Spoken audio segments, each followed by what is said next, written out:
Good evening everyone. So I am Antelarine Balago from Batch 4. So ang topic po natin today ay ikaw ba ay isang intercessor or intercession. At ang scripture po na binahagi ni Pastor Asa ngayon ay matatagpuan sa Hebrews 7 verse 24 to 25. So basahin natin yung concept ng intercession. Intercession is Jesus' ongoing act of standing in God's presence and presenting petitions for us as our great high priest. Even now, He is praying for you, leading your case, securing your future. Intercession also refers to the prayer we offer for others.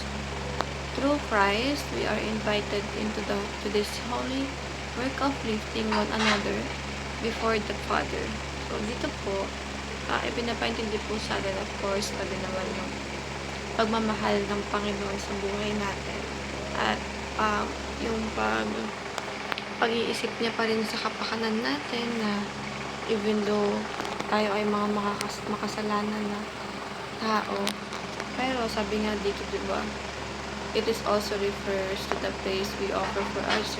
Through Christ, we are invited into this holy work of lifting one another before the Father.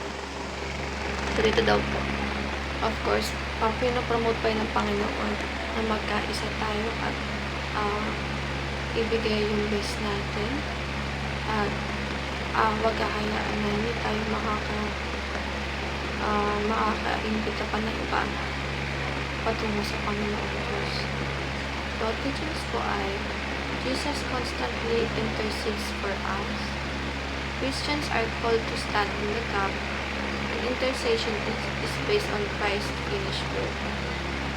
At applications are start an intercession ministry, stand in the gap for the people around you, and soak yourself in God's presence. So dito po, pinapaintindi pa yung ating Pastor Asa na of course, na gusto ng Panginoon na kukuha tayo or humihiga tayo ng ibang tao para sa Kanya. Siyempre, ayaw naman niya na tayo lang din yung maliligtas. Gusto mo ba na ikaw lang din ang maligtas? Siyempre, hindi ko ba?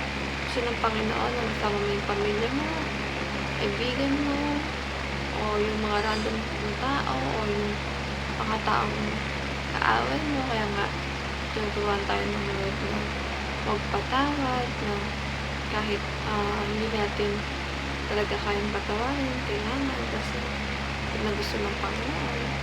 Kasi siya nga kaya niya. So, sino pa tayo para hindi din gawin yung mga bagay na nagawa niya para sa atin. Kasi ang Lord talagang sobrang malalim yung pagmamahal na binibigay niya sa atin. Kaya dapat we are able to give back all the glory that God given to us. So, palagi tayong magbalik sa Panginoon ng pagmamahal, lahat ng bagay na deserve niya. Nang sa ganun, ang Panginoong Diyos ay ang mag-pour in lahat ng blessings, pagmamahal, at ng lahat ng hinihiling natin sa Diyos. Hindi naman magdamit ng Panginoon. Gusto lang naman niya na makita din sa atin na mahal natin ang bawat isa na kapwa natin at siya din of course. Yun naman po at maraming salamat.